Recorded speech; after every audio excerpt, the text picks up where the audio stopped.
Buenos días. El día de hoy me corresponde revisar el club de revista acerca del artículo de trombolisis en 4.5 a 24 horas en ACV de circulación posterior. Yo soy Lina Arias, residente de segundo año de medicina de urgencias y el asesor fue el doctor Carlos Vallejo, a quien le agradezco todo el acompañamiento. Entonces, este es el artículo, es un artículo publicado en el New England en abril del 2025 que evaluaba precisamente el alteplasa para circulación posterior en ACV isquémico de 4.5 a 24 horas.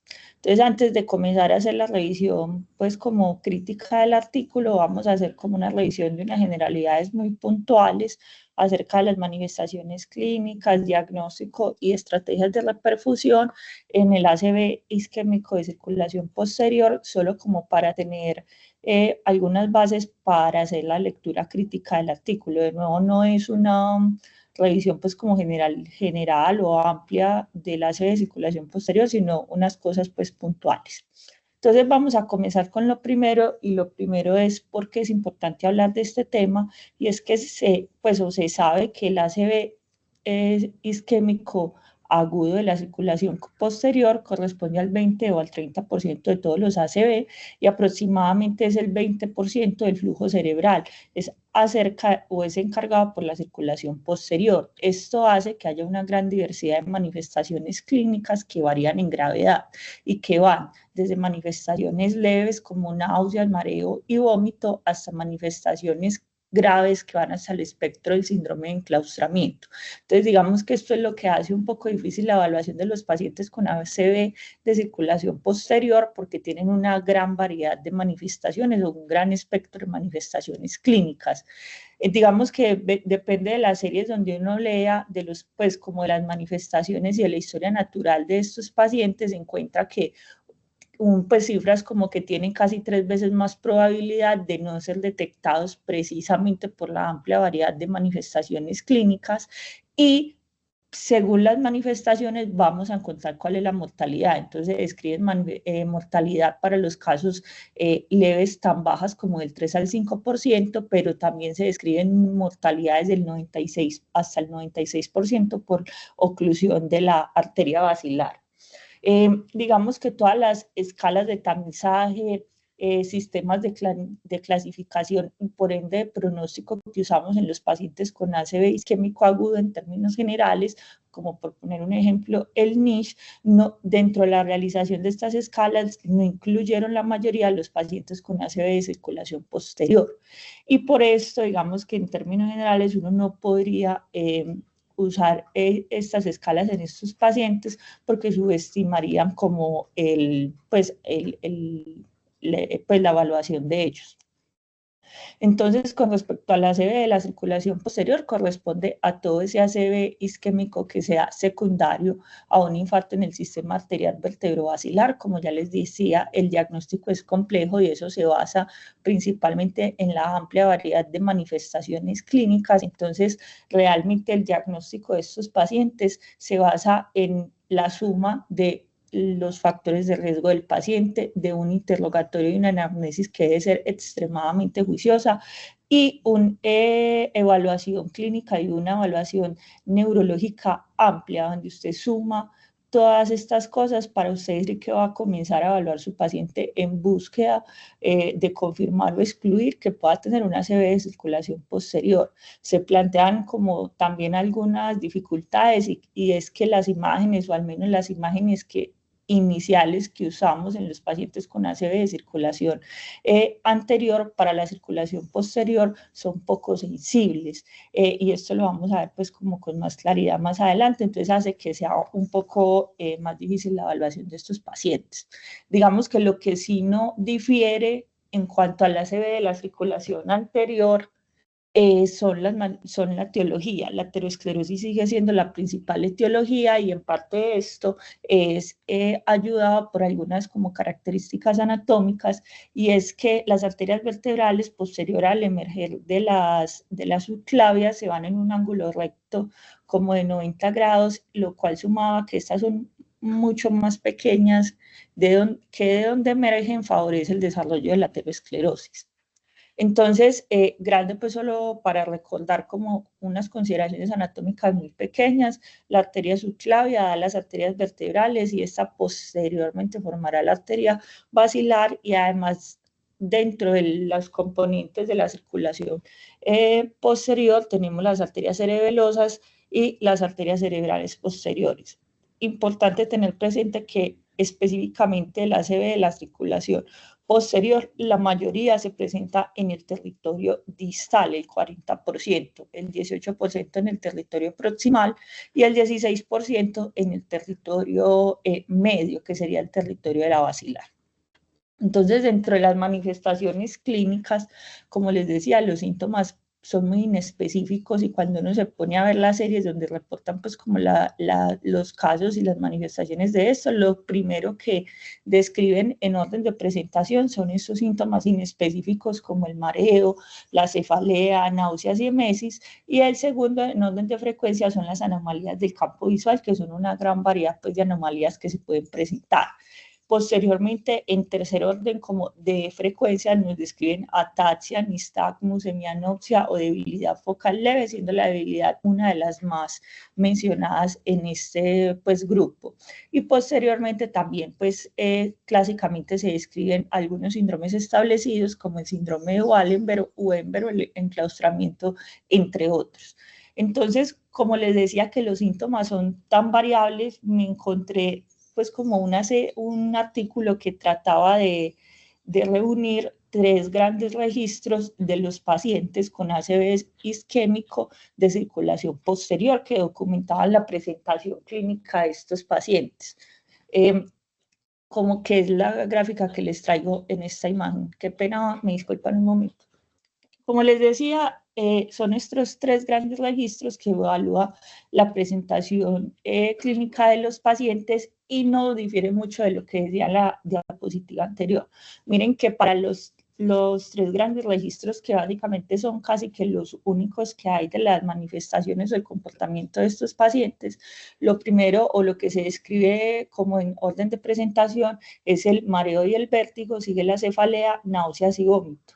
Ya de ahí en adelante sigue siendo muy importante para este registro la debilidad o la paresia unilateral de una extremidad y seguirán otros en importancia según sea como pues la zona comprometida. Entonces, realmente esto recalca pues lo que les decía previamente, que definitivamente debe ser un ejercicio clínico muy juicioso y además uno debe tener un bajo umbral de sospecha en estos pacientes. Bueno. Con respecto a las escalas de clasificación, acá les traigo una escala que es muy conocida por todos nosotros, que es la escala Niche, que nos sirve para evaluar clasificación, toma de decisiones y por ende pronóstico en los pacientes con ACV de circulación anterior. Todo pues, lo conocemos ampliamente, evalúa 11 ítems y esos 11 ítems, como ustedes pueden ver, la mayoría evalúa circulación anterior. Entonces, el Niche clásicamente como clasificación y pronóstico tienen pues para esto que estamos revisando la dificultad que evalúa predominantemente la circulación anterior y me encontré este dato pues precisamente de una de esas series de esos registros que más del 75% de los pacientes con ACV de circulación posterior tienen un puntaje de Niche que es bajo, que es de 0 a 5 puntos. Y esto es explicado pues digamos que naturalmente porque no involucra la evaluación de la circulación posterior, entonces no evalúa la cefalea, el vértigo y la ataxia troncal, por lo que el rendimiento del Niche es bajo en circulación posterior y va a subestimar el efecto de estos pacientes. Además, encontré otro dato que me pareció pues como interesante y es que se ha establecido que en estos pacientes con ACV de circulación posterior, el Niche bajo se asocia a un 23% más de probabilidad de tener una discapacidad a 3 meses. Entonces, digamos que para tratar como de solucionar esto, se han establecido, se han postulado diversos escalas paralelas o que se deben realizar posterior a la evaluación del Niche, que tratan de evaluar precisamente la circulación posterior y como les digo son complementarias a la realización del Niche. Acá les traigo esta que es el post-Niche, que básicamente lo que hace o lo que proponen en el estudio donde la validan es que incluya la evaluación de la ataxia y de los signos vulvares. Consiste en 3 pasos donde básicamente lo que hacen es evaluar si el paciente tiene incapacidad para la tos o si tiene alteraciones en la orofaringe o en la evaluación de la orofaringe, básicamente que no haya asimetría palatina, desviación lingual, y pues digamos si no tiene tiene ninguno de estos, el tercer paso va a ser evaluar si es posible la deglución de agua. Digamos que esto es solo de manera muy general, como les digo, porque pues la intención no es revisar pues de dónde viene esta escala, pero básicamente miren que lo que hacen es adicionar todos los síntomas o la evaluación de la circulación posterior. Según eso dan un puntaje y ellos proponen que esta escala sirva para evaluación y algo de pronóstico inicial en los pacientes que tengan ACV de circulación posterior. Digo algo de pronóstico inicial porque donde la proponen en el estudio inicial dicen que es para evaluación y podría servir para el pronóstico. Dicen que tiene un área bajo la curva post-NICH comparado con el NICH de 0.82 con un intervalo de confianza del 95 que va de 0.69 a 0.94 comparado con del 73 solo, que sería el del NICH. ¿Cuál es el problema de esta escala? Que tiene muy pocos estudios de validación, que no ha logrado demostrar pues un área bajo la curva o un rendimiento igual al del estudio inicial. Lo mismo pasa con esta escala que les traigo, que es el NICH, que es lo mismo, miren, coge puntajes del NICH y evalúa algunos puntos de la circulación o de la evaluación de la circulación posterior, como la presencia de nistagmus, el síndrome de Horner, el déficit del noveno par y la ataxia de las extremidades. Esta también en el estudio inicial la evalúan como abordaje de los pacientes, pero le dan más valor pronóstico como una puntuación pronóstica con mayor precisión, pero esta también tiene el limitante que esta no tiene ningún estudio de validación. Digamos que esto es como las dos que uno más encuentra para la evaluación de estos pacientes, a pesar de que ya les mostré, pues y ya sabemos que no tienen grandes estudios de validación, son las que más se mencionan. Bueno, con respecto al uso de las imágenes diagnósticas, digamos que al menos con el uso de las imágenes diagnósticas inicial con los que estamos acostumbrados a la evaluación de los pacientes con ACV, en términos generales tenemos varias varias limitaciones con el uso de estas imágenes en el ACV de la circulación posterior. Y es dado por varias cosas. Una, porque la tomografía simple presenta artefactos relacionados con el hueso que hace que sea más difícil la visualización de la fosa posterior, además de que se presenta una resolución subóptima del tronco encefálico, hay baja capacidad para detectar lesiones pontinas y medulares, por lo que hace que esto, con todo lo anterior que les acabo de decir, no sea la imagen de elección de estos pacientes y mucho menos sea útil en la evaluación temprana de los pacientes que usted sospeche que tiene ACV de la circulación posterior. Entonces, digamos que con esta diapositiva solo quiero poner unos datos muy puntuales acerca del rendimiento diagnóstico de la evaluación de las principales imágenes que se usan en este escenario en los pacientes en circulación posterior. Entonces, no trata de ser, pues como vuelvo y les digo, una revisión de cada uno de ellos, porque cada una podría pues, ser un seminario muy largo, pero es como datos importantes que encontré para que tengamos más o menos una idea. Entonces, la tomografía simple, como les venía diciendo, para la evaluación, vuelvo y les digo, de la circulación posterior, tiene una alta tasa de falsos negativos, explicado por todo lo que les acabo de mostrar. Digamos que la sensibilidad en términos generales para evaluación de la circulación posterior o de la fosa posterior es del 21.3% para cualquier localización. Y digamos que la sensibilidad más alta que encontré fue que subió apenas hasta el 24.1% para el compromiso de la cerebral posterior, del cerebelo, del tálamo y el puente, lo que hace que definitivamente la tomografía no sea la imagen de elección en estos pacientes.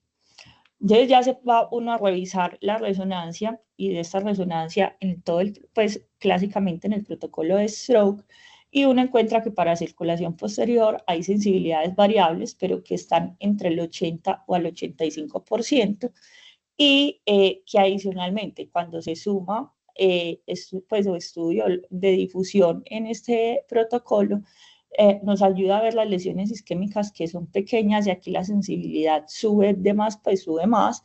En términos generales encontré entre el 90%, pero hay descritas hasta el 95 al 96%. Esto hace que la resonancia sea el examen de elección en estos pacientes.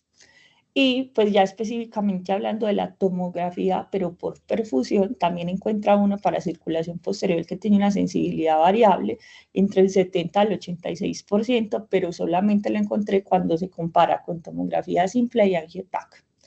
Y quería hacer como una consideración muy puntual del angiotac, no de la tomografía por perfusión, sino desde el angiotac. Se ha encontrado sensibilidad, una sensibilidad muy buena, que es del 87%, pero solo para el compromiso de la basilar. Cuando ya uno mira las otras estructuras, encuentra sensibilidades muy malas, como la de la tomografía simple, unas sensibilidades que van desde el 21.7 al 45.1 para evaluación de cerebelo, tálamo y arteria cerebral posterior. Entonces, para recapitular, en el uso de las imágenes en estos pacientes, la resonancia es el estudio de elección para evaluar el compromiso posterior, dado que tiene una sensibilidad que es adecuada para detectar compromiso de las diferentes localizaciones de la circulación posterior. Los estudios de difusión por resonancia aumentan la sensibilidad, en especial para las lesiones diminutas o puntiformes, y el angiotac tiene utilidad solo para el compromiso de la basilar, por lo que les acabo de mostrar. Digamos que con todo esto, que vuelvo y les digo, es solo un brochazo muy general del rendimiento diagnóstico de estas imágenes, es que se ha extrapolado del compromiso anterior las opciones de reperfusión en estos pacientes. Precisamente hablando de la tomografía, es importante recordar o hacer alguna mención acerca del ASPETS y del PC-ASPETS. Entonces, recordemos que el ASPETS, clásicamente usado en ACV de circulación anterior, evalúa 10 puntos para ver el compromiso de la arteria cerebral media. Descuenta un punto de la puntuación inicial de 10, de manera que lo que buscamos es tener un puntaje mayor o igual a 7, porque puntajes por debajo de esto se asocia a peores resultados funcionales y a mayor riesgo de hemorragia intracraneal sintomática. Lo que pasa es que el ASPETS, como les dije, evalúa simplemente circulación anterior. Entonces, posteriormente se plantea este ASPETS, que pues el PC, que es para circulación posterior, que actúa pues, o funciona de la misma manera de realización, 10 puntos y se va restando de a cada uno, y también se usa el valor de 7 como valor o punto de referencia. Digamos que a diferencia del ASPETS, evalúa todas las zonas de la fosa posterior y les da un puntaje. Y ese puntaje va a depender de cuál sea la zona. Entonces, por poner un ejemplo, para la protuberancia del mesencéfalo da 2 puntos, para el tálamo da 1 punto, evalúa también los lóbulos occipitales, el puente y los hemisferios cerebrales. Con respecto a las estrategias de reperfusión, digamos que clásicamente cuando uno va a evaluar, por ejemplo, las recomendaciones de la guía, ellos simplemente generalizan el uso del RTPA como tratamiento de elección en nivel de recomendación 1A, y no digamos que no nos hacen la diferencia entre anterior y posterior. Simplemente nos dicen es el tratamiento de elección. Cuando uno se pone a mirar, digamos que los estudios que han solventado esto a lo largo de la literatura, de estos cuántos involucraron pacientes con ACV de circulación posterior, se encuentra pues comenzando con uno de los más clásicos, que el NINS, solo involucró 5% de los pacientes que tenían compromiso de circulación posterior. El ECAS 1 y el 2 no incluyeron pacientes con este compromiso, y el ECAS 3 ni siquiera reportan si los involucraron o no. Entonces eso definitivamente nos plantea el panorama de que hay muy pocos estudios que evalúan la trombolisis en este grupo de pacientes, en el grupo de pacientes con compromiso de la circulación posterior. Digamos que cuando uno mira esto y de todos los recomendaciones de grupos que nos dicen que debemos hacer uso de trombolisis en estos pacientes, extrapolándolo del compromiso anterior.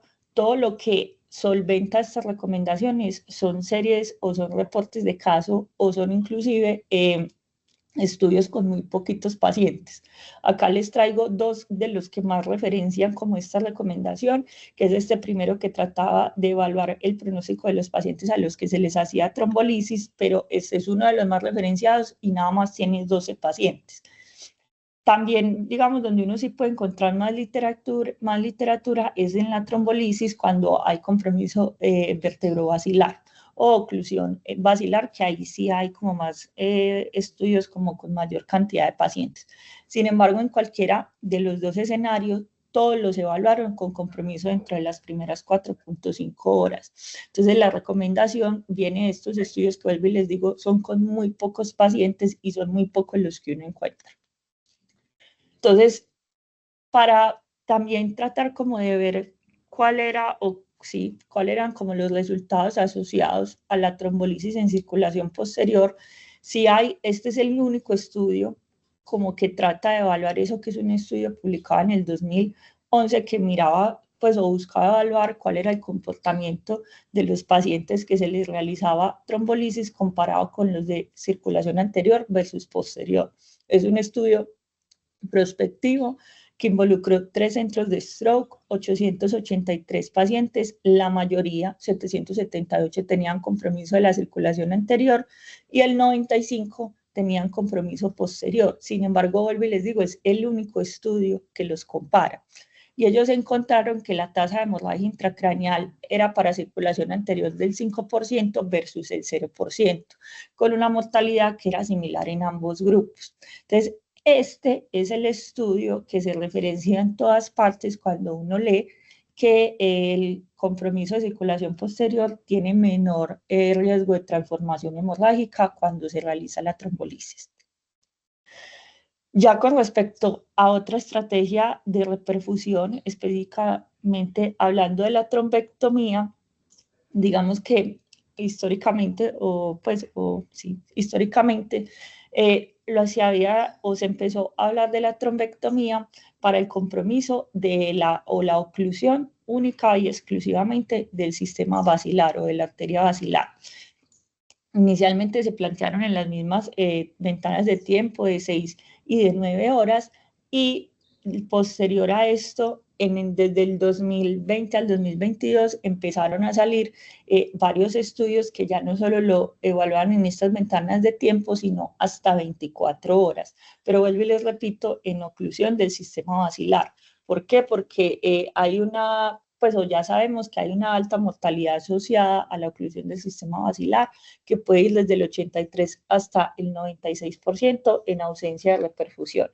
Entonces, por esto empiezan a salir pues como todos estos estudios desde el 2020 al 2022 que evaluaban ventanas más allá, inclusive hasta las 24 horas. Entonces, para esto les traigo esta revisión sistemática con metaanálisis que involucró estos estudios, miren que va del 2020 al 2022 y todos evaluaban trombectomía para el compromiso de la basilar hasta las 24 horas.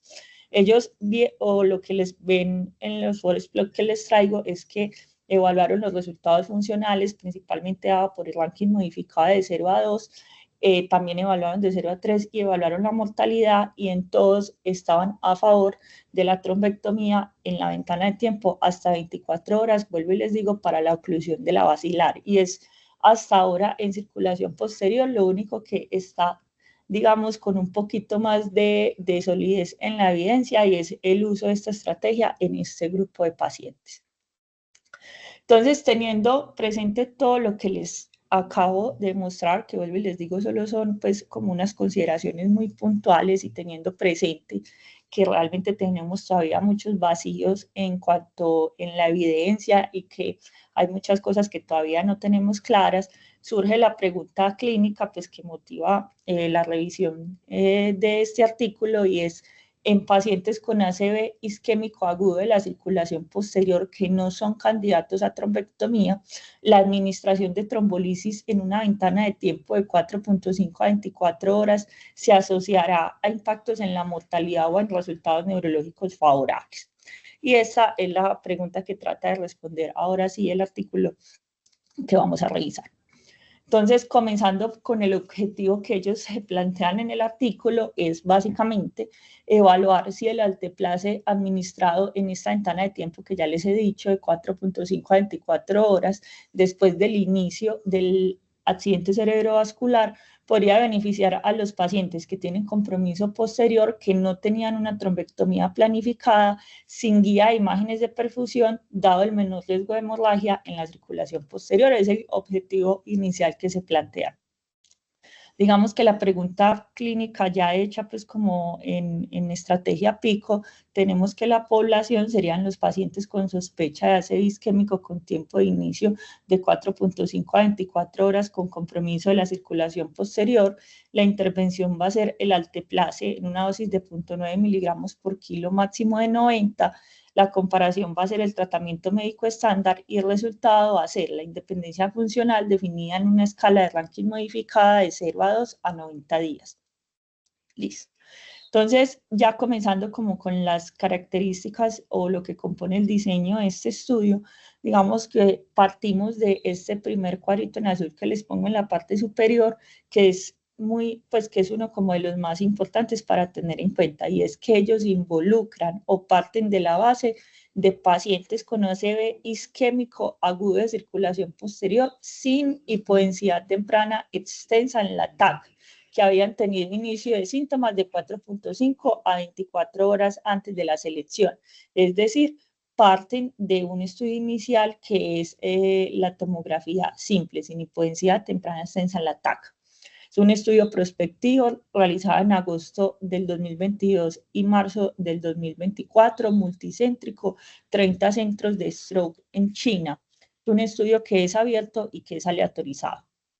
Entonces, digamos que ya revisando o con respecto a los criterios de inclusión, quiero ser muy clara que esta es como una de las partes más importantes de cuando uno hace la lectura de este estudio, por eso les pongo como ese bombillito rojo, y es que es muy importante como entender cada uno de los criterios de inclusión, porque es donde se puede, pues en este estudio se pueden presentar como más dificultades con la interpretación, porque hay cosas que no quedan del todo claras. Entonces, comenzando con los criterios de inclusión, el primero, como ya les he mencionado varias veces, va a ser aquellos pacientes que tengan ACV isquémico agudo entre 4.5 a 24 horas de su inicio, o ACV del despertar o ACV no presenciado, si el punto medio del último tiempo de bienestar fue entre 4.5 a 24 horas. Involucraron pacientes que tenían más de 18 años y que tenían un NISH, no ninguna modificación del NISH, sino el puntaje clásico del NISH mayor o igual a 1. Ellos parten del puntaje del PC-Aspects mayor o igual a 7, pero en este sentido usaron tomografía simple. Pero es muy importante tener en cuenta lo que les voy a mostrar, y es que ellos parten sí de ese PC-Aspects, pero eso lo condicionan con varias cosas. Entonces dicen, PC-Aspects mayor o igual a 7, pero si se realiza primero una resonancia y el PC-Aspects en la imagen por difusión es mayor a 7, no realizaban tomografía simples. Pero si el PC-Aspects por difusión es menor de 7, realizaban una tomografía simple que debía mostrar una puntuación mayor o igual a 7 para su inclusión. Entonces, digamos que de acá uno ya puede decir o partir de que no solo usaron tomografía, sino que ellos usaron otras imágenes, principalmente resonancia, y ya vamos a ver la otra modalidad de imágenes que usaron. Entonces, si bien si parten de la tomografía simple, miren que acá ya al menos lo que sí dejan claro es que usaron otras modalidades de imagen. Y plantean este criterio que es muy importante dentro de la inclusión, que son los criterios de confirmación del ACV. Entonces dice, si se realiza resonancia, el infarto confirmado por difusión puede ser suficiente. Pero si se realiza tomografía, esta no debe descartar el ACV posterior por todo lo que ya les mostré previamente, por lo que los signos y síntomas deben respaldar el diagnóstico confirmado por médicos experimentados, que eran 2 neurólogos que debían pues llegar a acuerdo entre ellos para que pudiera entrar a la inclusión. Y el tercero nos dice, puede tener imágenes por perfusión o no, pero eso sí, no es obligatorio. Involucran a los pacientes con ranking previo modificado menor a 2 y que hayan aceptado la participación en el estudio por medio del consentimiento informado.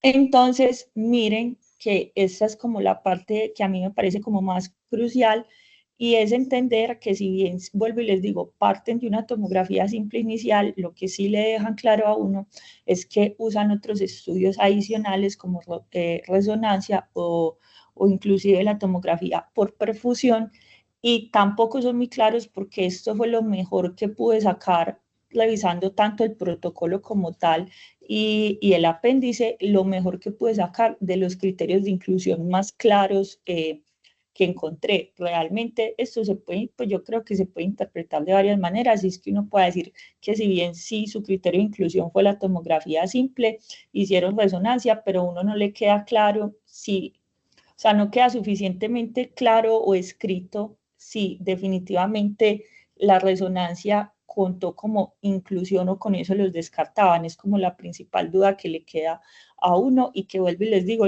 pues revisé ampliamente pues como en todo el protocolo y no está del todo claro, es un criterio de inclusión que es dudoso. Dentro de los criterios de exclusión hay 2 principales. Uno, que se haya planeado que los pacientes vayan a un tratamiento endovascular planificado al momento de la aleatorización, o que si presentara pues alguna contraindicación para la alteplasia basada en las guías, además de la ventana temporal. Con respecto a este tratamiento endovascular planificado, es muy importante tener presente que también en ninguna parte del protocolo dicen cuáles eran los criterios para llevar a tratamiento endovascular planificado. En todas partes referencian los estudios que les digo del ACV, de la trombectomía en oclusión basilar hasta las 24 horas, pero en ninguna parte dejan claro si esos eran los criterios o involucraron algunos más. Con respecto a la aleatorización, hacen una aleatorización en una proporción 1:1 para recibir alteplasa tratamiento médico estándar, hacen una estratificación por grupos que lo hacen en edad mayor o igual a 65 años, tiempo de inicio de los síntomas de mayor o menor a 9 horas y un puntaje en la escala de Niche mayor o igual a 10 puntos. Con respecto a la intervención, entonces usan alteplase IV 0.9 miligramos por kilo, máximo 90 miligramos, 10% de la dosis en bolo de 1 minuto y luego el 90% restante en 60 minutos. Y digamos que la comparación, el grupo de control va a ser la terapia antiplaquetaria y otros de acuerdo con las directrices chinas para el diagnóstico y tratamiento del ácido isquémico en el 2018, pues que eran las que estaban vigentes en ese momento. Otra cosa muy importante es que ellos ponen que podían realizar trombectomía de rescate. Vuelvo y les digo, también en ninguna parte del protocolo, pues en ninguno, ni en el material suplementario, en ninguna parte dice cuáles eran los criterios para hacer esa trombectomía de rescate. O sea, no por alguna, pues busqué ampliamente si qué puntaje de inicio usaban o si era basado pues como en algún deterioro neurológico, y en ninguna parte lo dice, solo dicen que podían hacer trombectomía de rescate y no dejan claros los criterios. Con respecto a los resultados, el resultado primario es evaluar la independencia funcional definida como una puntuación de 0 a 2 en la escala de ranking modificada a los 90 días. Los resultados secundarios son la distribución ordenal del ranking modificado a 90 días, la ausencia de discapacidad definido como una puntuación de 0 a 1 en el ranking a los 90 días, o la mejoría neurológica significativa, esta definida como una mejoría de mayor o igual a 8 puntos en la escala de Niche o un Niche por debajo o igual a 1. Y dentro de la seguridad, evaluaron la hemorragia intracraneal sintomática, el hematoma parenquimatoso a las 36 horas y la muerte por cualquier causa a 90 días. Esta es como la gráfica donde realizan la aleatorización de los pacientes Y miren que ellos parten de 2.929 pacientes, excluyen 2.695, pues gran parte de estos porque tenían contraindicaciones para la trombolisis, dada pues por la historia de hemorragia intracraneal, porque ya los habían trombolizado en otra institución, pues en ese evento agudo, porque tenían un compromiso de la circulación anterior, porque iban a ser llevados a terapia endovascular, entre otros. Vemos que para la aleatorización, entonces en total tienen 234 pacientes y dejan 117 y 117, pues como para cada brazo. Lo que les estoy resaltando acá es muy importante y es que miren que nos dejan claro que luego de esa aleatorización de 117 a 117, 9 pacientes del grupo del alteplase pasaron al tratamiento estándar y 2 pacientes del grupo del tratamiento estándar pasaron a recibir alteplase. Entonces, hasta este punto ellos plantean un análisis que es por intención a tratar, pero pues y así realizan el análisis por un análisis que es por intención a tratar. Y adicionalmente, posterior a este análisis, teniendo en cuenta esto que les acabo de mostrar, también realizan como de manera complementaria un análisis por protocolo. También me puse pues como a revisar cuáles habían sido los criterios que llevaban a que se pasaran pacientes de un lado para otro y tampoco está ni siquiera mencionado cuáles eran los criterios en el protocolo. Con respecto a las características de la población, vemos que en términos generales en esta tabla 1 es una población que está equilibrada en cuanto a los factores de riesgo, la edad pues, y la distribución entre sexo femenino y masculino. Vemos que tienen un puntaje de Niche que también está casi que similar en los dos grupos y lo mismo la puntuación del PC-Aspects. Y les quería mencionar o resaltar que miren que en ambos grupos, como redondeándolo en aproximadamente el 40% de los casos fue con ACV de tiempo, pues o una presentación de tiempo desconocido. Entonces, eso le llama pues a uno mucho la atención, sumado a esto que uno encuentra también en la descripción que ellos hacen del artículo, y es que dicen que adicionalmente es importante tener presente que 144 pacientes de ambos, o sea, es decir, tomándolos de ambos grupos porque no logré encontrar que lo discriminaran entre el grupo de la intervención y el grupo del control, sino que nos dicen 144 pacientes, es decir, alrededor del 61.5%, se incluyeron posterior a la confirmación del ACV en la resonancia. Adicionalmente, 17 pacientes, 7.3%, se incluyeron posterior a los resultados de la angioTAC o la tomografía por perfusión, lo que nos deja que 73 pacientes, aproximadamente el 31.2%, se incluyeron únicamente con el resultado del TAC simple. Entonces vuelvo y les digo lo que les mencioné ahora en los criterios de inclusión. Lo único que no le queda claro es que definitivamente no usaron tomografía, no usaron solamente tomografía simple, sino que también usaron otros estudios como la resonancia o la tomografía por perfusión o angioTAC en la distribución que vemos ahí. Ya quisiera uno saber más, como de manera más estricta, qué hizo que fuera verdadera inclusión o no, pero pues vuelvo y les digo, lastimosamente eso no está especificado en el protocolo. Con respecto a los resultados, entonces acá para ver el resultado primario, que era la escala, pues la mejoría neurológica descrita por el estado de ranking modificado a los 90 días, vemos que ellos ven o encuentran un OR de 1.16 que está a favor de la intervención y lo mismo se solventa en los resultados secundarios. Cuando mira uno los resultados de seguridad, no encontraron una diferencia en las tasas de hemorragia entre ambos grupos, lo que está pues o lo que solventa la realización de esta intervención.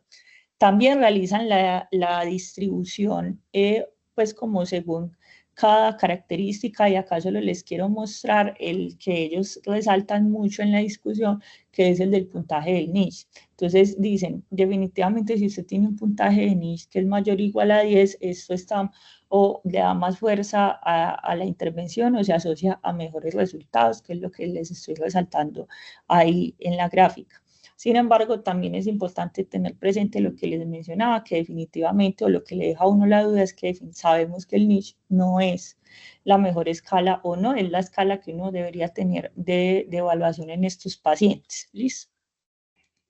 En esa gráfica también, solo para mostrarles como en una distribución pues como más ilustrativa y por colores, el análisis ordinal de la distribución de la puntuación de ranking modificado, que definitivamente mostró una mejoría funcional para el grupo del Alteplase según pues la clasificación de ranking. Entonces ellos lo que nos concluyen es que en este ensayo clínico con pacientes chinos en ACV isquémico agudo de circulación posterior sin infarto extenso, pues definido por ese puntaje inicial del PC-ASPEX, la administración de Alteplase entre las 4.5 a 24 horas después del inicio del ACV se asoció con una mayor incidencia de independencia funcional a los 90 días versus el tratamiento médico estándar, y reportan que la tasa de incidencia de hemorragia intracraneal fue similar en ambos grupos. Bueno, entonces ya como para ir finalizando y respondiendo pues como las preguntas para evaluar la validez interna y externa de este artículo, pues lo hice así como pues como por listica de chequeo, comenzando pues con la definición de los objetivos. Y bueno, digamos que uno sí ve que hay una clara definición de los objetivos y de los elementos que lo componen.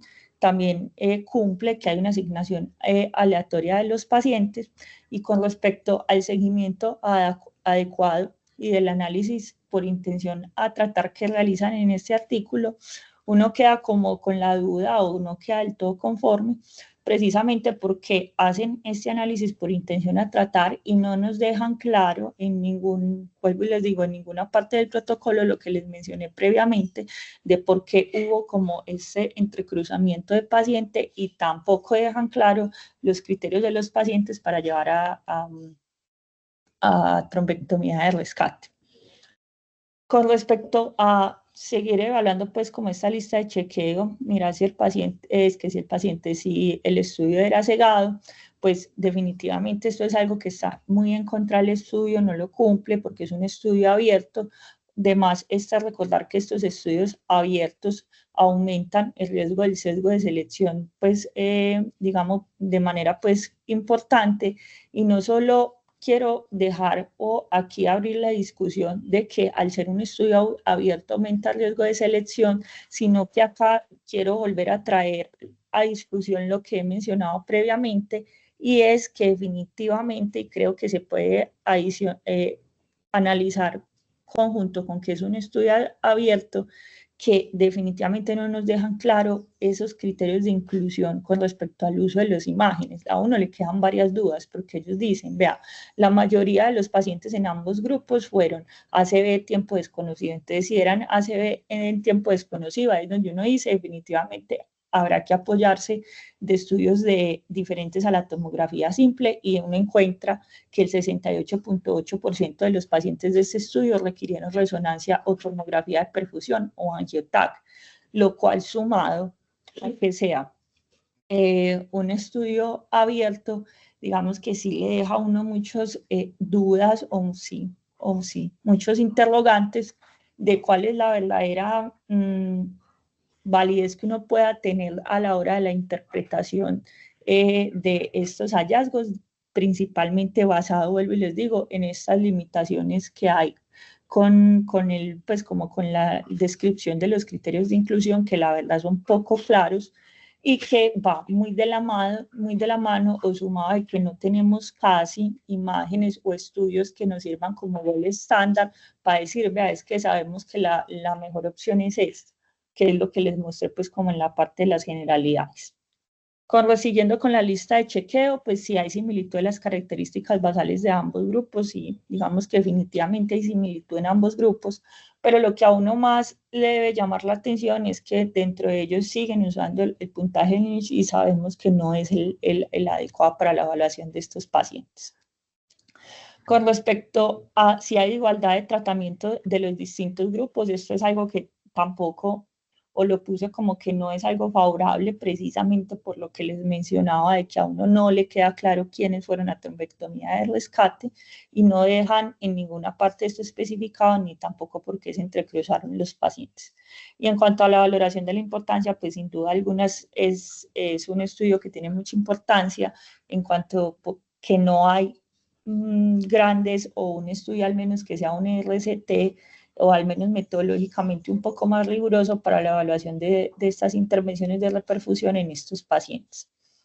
Con respecto a la validez externa, entonces básicamente traje estas dos principales preguntas y es si se pueden aplicar los resultados a la atención de mi paciente y si bien a pesar de que es el primer RCT que lo evalúa, lastimosamente yo creo que uno debe tener en cuenta varias cosas que van sumados a los problemas de validez interna, pero que para validez externa sería específicamente que es un estudio realizado en población china y que hay varias, pues como revisiones que nos dicen que esta población tiene un comportamiento que pudiera ser diferente al resto, pues como del mundo y que por ahí pues uno pudiera tener algunas limitaciones al extrapolar esto en población que no sea china.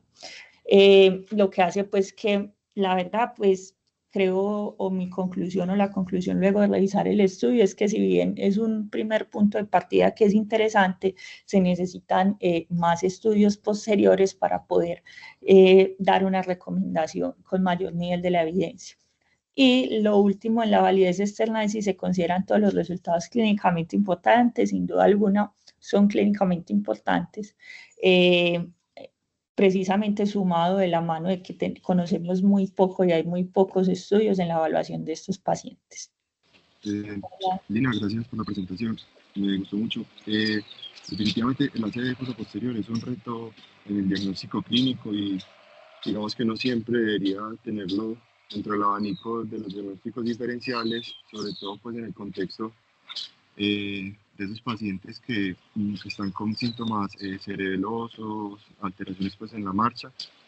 Y como tú lo mencionaste, pues la evidencia aún es muy pobre y llama la atención pues en el estudio que si bien muestra resultados favorables, el mayor grupo de que se dio beneficio, pues como lo mostraste, fue los que tuvieron la escala NIHS mayor a 10. Entonces lo deja uno como con dudas de igual manera respecto pues a la seguridad de la trombolisis, si bien el resultado pues es respecto a funcionalidad, llama la atención pues eso del estudio. Gracias, me gustó mucho el club. Gracias, Dani. Sí, pues realmente es eso, o sea, que usan el niche y para mí también otro de los grandes limitantes son esos criterios de inclusión que la verdad eso no queda claro y eso se puede prestar como para varias interpretaciones. Profe Barros. Dina, buenos días. ¿Cómo estás? ¿Sí me oye? Sí, profe, ¿cómo está? Dina, me queda una pregunta nomás.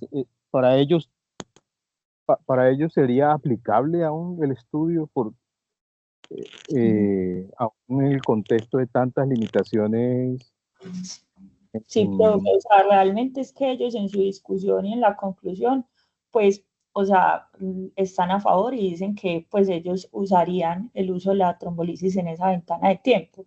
Lo que pasa es que ellos en ninguna parte en la discusión y en nada dicen pues como todas las limitantes o tampoco explican por qué usan el NIPS. O sea, sí dejan claro de que si bien el NIPS no es el mejor puntaje, no dicen por qué deciden usarlo en ese estudio y las limitaciones de principalmente los criterios de inclusión, como les digo, me costó mucho trabajo encontrarlo así como se los traje, porque tampoco, o sea, en el artículo pues oficial está hecho hasta más resumido, donde uno puede quedar hasta más confundido. Entonces, realmente ellos sí están a favor, pero no dejan, o sea, en su discusión no llevan todo eso que les acabo de mostrar. Ya. Uno pensaría que aún para ellos la evidencia tampoco les daría pues Sí, para aplicar este tratamiento, ¿no? sí, profe. Basado en la presentación del estudio, pues, en la presentación que hacen del estudio. Sí, Sí, sí, profe. gracias. Ellos Sí, se apoyan mucho en que casi no hay estudios, que lo poco que hay es con muy poquitos pacientes y por eso, digamos, que dan esa recomendación a favor. Sí, como un paso inseguro, ¿no? Diría uno, ¿cierto? Sí, de acuerdo, Con profe. muchos riesgos. Gracias, Lina. Gracias por la presentación. Mucho gusto, profe. Mm, no sé si alguien más, el profe Vallejo. Yo, sí, yo estoy levantando la mano. Ay, es que el profe no me Doctora Lina. enseñó. Ya. Sí, Listo, profe. sí. Ah. Bueno, no, muchas gracias por la presentación. Primero, pues felicitarla por lo realizado. Creo que es un esfuerzo muy importante el que se realizó. Además, pues de que se aprende en el camino, en la realización de esta revisión.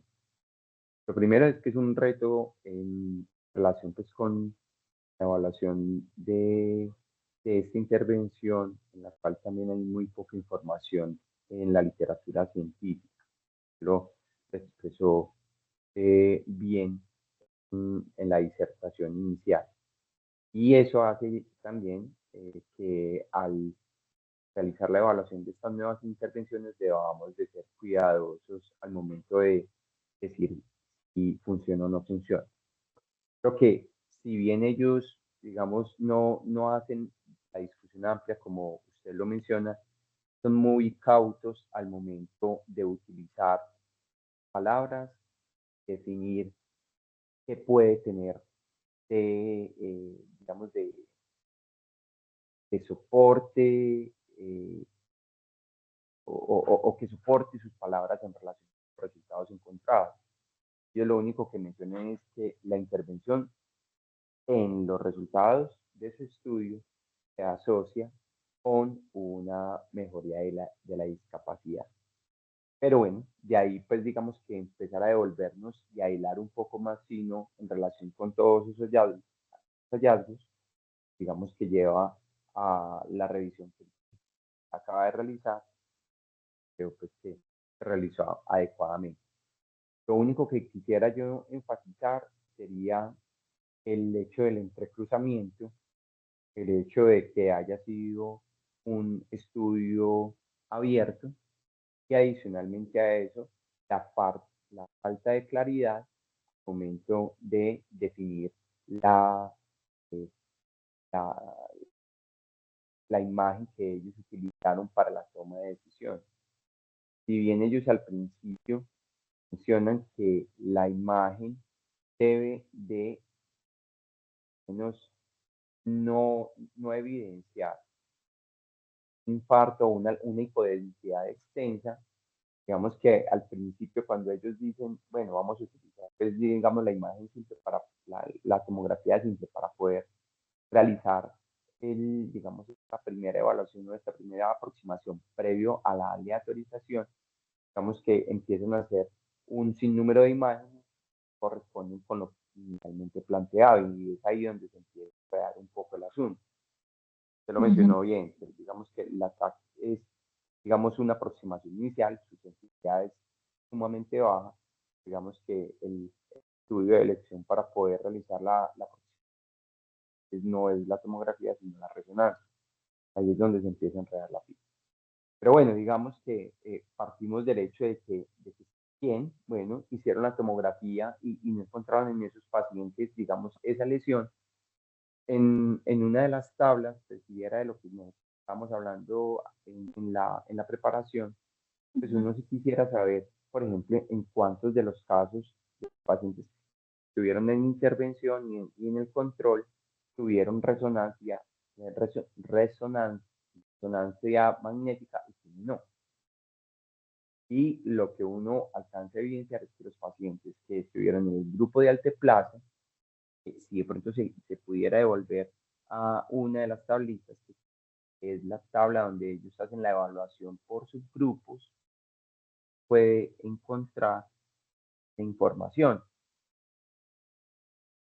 Y ellos acá por lo menos muestran que los pacientes que estuvieron en el grupo de intervención con alteplasa es una de las siguientes, el de subgrupos, análisis por subgrupos. Para tabla 1. No, ya voy. Ya. Acá. No, siga. Es que no. Ah, ya. Ahí. Exactamente. Entonces acá en la evaluación de imagen previo a la aleatorización, encuentra Ajá. uno que los pacientes que estuvieron en alteplasa tuvieron mucho mayor uso de resonancia en comparación con otros. Esto incrementa el sesgo de selección, pues obviamente porque van a tener, pues por menos el evaluado en un RCT abierto, pues digamos que van a ir un poco más a la segura de que es lo que están. Entonces, Ujú. bueno, al fin de cuentas, todos estos elementos suman para generar, digamos, mayor incertidumbre al momento de evaluar los resultados del artículo y crean una atmósfera también de incertidumbre y de acuerdo pues con lo que se ha mencionado hasta ahora. Si bien pues ellos muestran acá que pudiera servir, yo creo que todavía falta por lo para poder llegar al punto de decir sí, haremos y lo incluiremos dentro de nosotros. Sí, Entonces, profe. no, nuevamente muchas gracias y era esa pues mi Profe, muchas gracias. Muchas gracias por los aportes y sí, pues lo que también lo habíamos mencionado en la preparación es que sí hay mucha incertidumbre. El profe, pero yo miro, el profe Fabián. Lina, muy buena la revisión y sobre todo el contexto inicial que hiciste. Entonces, excelente charla. Tengo algunos comentarios. Lo primero es que, pues, muy bueno este club porque realmente nos pone en una patología que es compleja desde todo punto de vista. O sea, desde el diagnóstico clínico, como lo dijo Daniel, es un reto. La elección de la imagen es otro reto. Y el tratamiento, pues ni qué decir. Por eso es el primer, como lo mencionaste, RCT, pues que se hace en torno a esto y seguramente esto era un abrebocas de lo que va a pasar en los próximos años. Yo estoy de acuerdo con Barros que es un paso inseguro todavía, pues como con estos resultados, pero al menos pues se empieza a dar como la discusión de una patología que ha quedado un poquito relegada, pero como lo mostraste, es un gran porcentaje de los accidentes cerebrovasculares que ocurren. Yo pienso que en cuanto a la elección de la escala, si bien uno le queda el sinsabor de que hayan elegido el NISH, si hubieran elegido el extendido o el posterior, seguramente le estaríamos dando palo porque estarían utilizando una escala pues, que no ha tenido la suficiente validez. Entonces, creo que ese fue uno quizás de los motivos para que hubieran elegido el NISH, porque pues al NISH nadie lo va a discutir, a pesar de que sabemos las limitaciones en la circulación posterior. Y tengo una duda, realmente es una duda que siempre he tenido no solo en este club, sino en muchos pues escenarios que hemos discutido otros temas, y es por qué asumimos lo de la población china. O sea, entiendo y yo quiero, la verdad, incluso que varios opinen sobre eso, porque cuando nos llegan estudios que son chinos, inmediatamente siempre decimos como no, pero este estudio fue hecho en población china, entonces realmente no sabemos si se puede aplicar o no a nosotros. Y yo entiendo que haya una diferencia marcada entre el mundo occidental y el oriental, pero entonces me pregunto por qué no decimos lo mismo si cuando traemos un estudio que es sueco. Entonces yo digo, traemos un estudio sueco y es que somos muy parecidos a los suecos. Es como una duda real, auténtica que tengo y me gustaría escuchar qué opinan de eso. Profe, con respecto a eso, por, por eso no lo traje porque ya me quedaba muy extenso, pero hay algunos estudios, pues de estudios observacionales con pocos pacientes que reportan pues que los han tratado de comparar la población china con población en Estados Unidos, algunos en Europa, donde dicen que pudieran tener un comportamiento en el pronóstico diferente basados en las malformaciones o no más que malformaciones, variantes anatómicas que presentan estos pacientes de la población china y que eso pudiera tener algún impacto en el pronóstico, y eso está planteado tanto para circulación anterior como posterior. Pero lo que sí es verdad es que ninguna ha mostrado, o sea, los estudios son muy contradictorios. Hay unos que dicen que hace que ellos puedan tener como una evolución que pueda ser un poquito más torpida, pero hay otras que dicen que no. Entonces, la verdad es que sí es, digamos que algo que uno da, pues, o lo dice por sentado, pero cuando uno mira la literatura que hay atrás, no es muy sólida. O sea, hay cosas que la respaldan y otras que no. Eso fue pues como lo que encontré como tal cuando hacían pues como la referencia a la población china. No sé si alguien más. Lo que yo he encontrado es que se aumenta parte de la incidencia y también hay una mayor prevalencia de los ataques cerebrovasculares en la población china. Ahí genera la duda también si es por el número de población o de habitantes que se presentan, pero digamos que también es como una cosa que se considera en los estudios. Gracias. No, perdón, ahí el profe Vallejo, ¿usted levantó la mano? ¿Aló? Todavía la tengo levantada. Perdón. Sí, Sí, le sí. quedó Ya la bajo, ya la bajo. No, bueno, no, bueno, aprovechando que la dejé levantada, sí, encontramos que ahí aparentemente pues unas diferencias, no solamente por variantes anatómicas, sino también lo que menciona Julián, de un aumento en la incidencia del ACV y del ACV fosa posterior pues, en esta población, y también razón por la cual pues digamos es de interés en poder aproximarse pues a un mejor tratamiento en población china. Lo otro relacionado con, bueno, sí, y aparentemente pues ha de ser explicado, pero bueno, ya ahí sí no me atrevería mucho pues a profundizar en el tema, pero sí hablan un poco acerca de las variantes, de la mayor incidencia de formación de placas intracerebrales. Entonces esa es, digamos que la explicación también que hay en relación pues, con las diferencias en la población. Hola. ¿Aló? Sigue Kevin.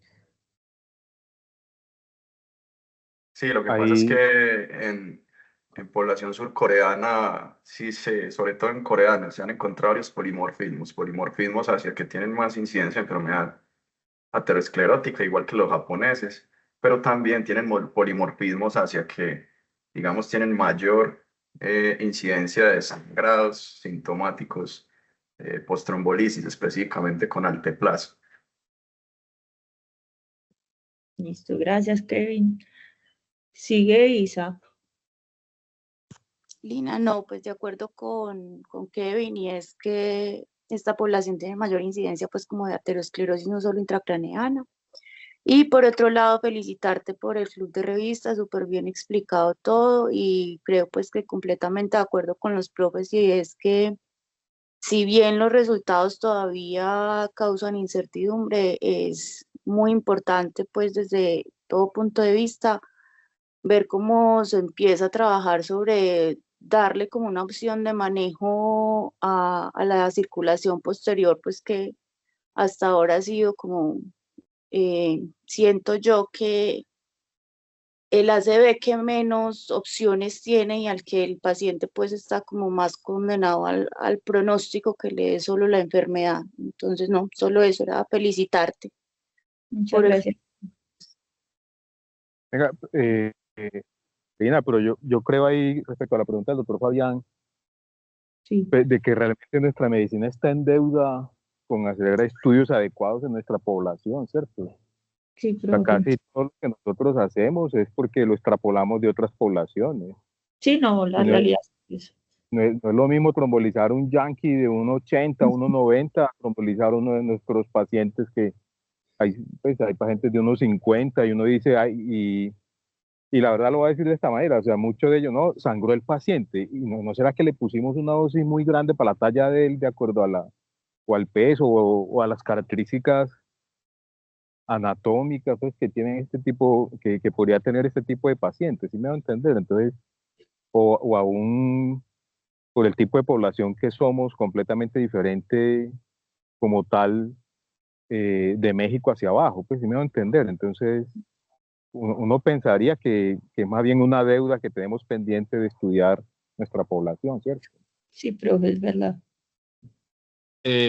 Barros, muchas gracias por la aclaración, porque yo creo que de pronto los anteriores que participaron no me entendieron esa parte. No era tanto que si había algo más de mayor susceptibilidad en esa población, sino eso que acabas de decir. O sea, si vamos a hablar de lo que realmente nos sirve, tenemos esa deuda, como vos lo decís, de los estudios para aplicarlo a nuestra población o de ajustarlo a las características de nuestra población.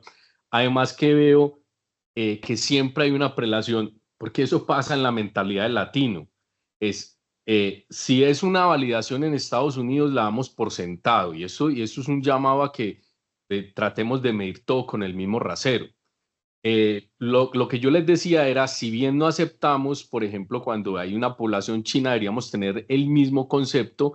Cuando yo tengo una población nórdica o tengo un estudio de una población australiana, debería tener el mismo interrogante. Es decir, va a servir ese estudio sabiendo que la población, las costumbres, la cultura, la alimentación y todo es absolutamente diferente. Es decir, esa pregunta siempre debería surgir. Lo que me llama la atención es que surge mucho cuando es en esos estudios en orientales. Pero estoy de acuerdo con Barros, tenemos una deuda gigante para ajustar todo a nuestra población. Sí, profe, es verdad. ¿Alguien más tiene, creo que a Kevin va a volver a hablar o se le quedó la mano levantada? Sí, no, yo tenía una pregunta y es simplemente una pregunta metodológica que me acaba de resultar, y es que no sé si a los médicos que participaron en este estudio de pronto los entrenaron en HINTS, pues Sí, para hacerlo bien hecho, sí, sí. teniendo en cuenta que la principal manifestación pues va a ser vértigo Sí, de hecho y, estaba y en el protocolo. nistagmus. En el protocolo está especificado. Todos tenían que cumplir el entrenamiento en HINTS, en NISH, y eran un entrenamiento adicional en evaluación pues como neurológica, que lo ponen así, como en evaluación pues como general y en esas escalas. Eso, porque es que digamos que la gran diferencia es cómo lo hacen los otólogos y cómo lo hacen, digamos, los especialistas en medicina de urgencias en el mundo, y eso está demostrado que lo hacemos mal. Pero yo creo que en entornos austeros como el nuestro, creo que el HIN suma una tomografía simple, pues captar sangrado, pues quizás pudiera ser de bastante utilidad, por lo menos para el reconocimiento inicial. O sea, sí, pero no, o sea, realmente ese es el problema, pues que el gran problema que yo le veo a los, pues por eso molesté tanto con lo de los criterios de inclusión, porque ellos dicen esa primera parte que tú dices de sí, la evaluación clínica, el HINTS, todo eso, pero ya dejan la cosa pues con lo de las imágenes, pero sí en el protocolo sí especifican muy bien que todos estaban entrenados, pues y que les hicieron un entrenamiento certificado, pues.